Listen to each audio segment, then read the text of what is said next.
The death penalty. Do you believe they're overreaching, Dave, or do you believe you can get the death penalty on a mother, even if she is responsible for the murder of her own children? As a prosecutor, Chris, I think she should be eligible for the death penalty, and I'd be fine in seeking it. But look, I'm realistic. I don't think she's getting it. It's really hard to get the death penalty against a mother.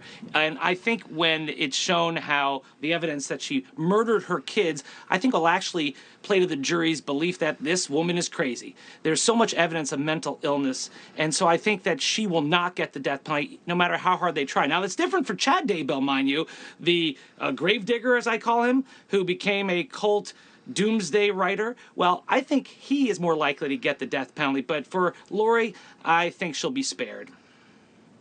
Chad Daybell, of course, is her third husband, fourth husband, anyway, but she was her husband at the time of these murders. There's some weird stories that may connect him to the timeline here. But Mark, explain to the audience what the plus minus is on asking for the death penalty in a case even remotely like this. It's very rare for a mother to kill her own kids. And I agree with Dave. It's highly unlikely that she's going to get the death penalty. But from a prosecution standpoint, asking for the death penalty, and I don't think the judge is going to entertain the defense motion tomorrow for a variety of reasons.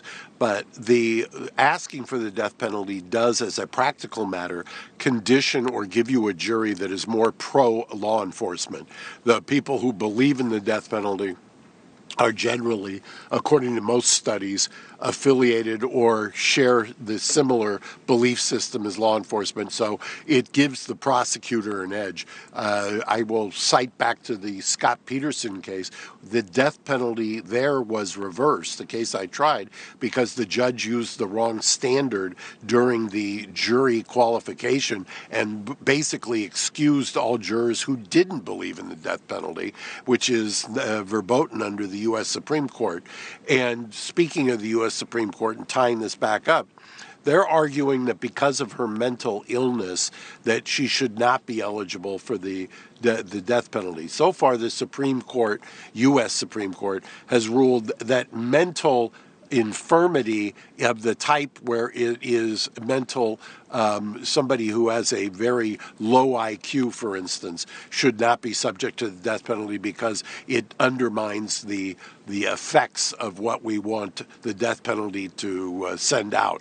This is not the same case. This is more an issue, and you and I talked about this last week, of competency, whether she's competent to stand trial, because she goes in and out, basically, at least on the basis of what's being reported.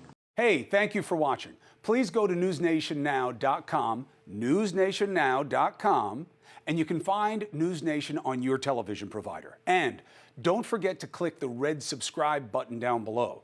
Then you will get more of News Nation's fact-driven coverage.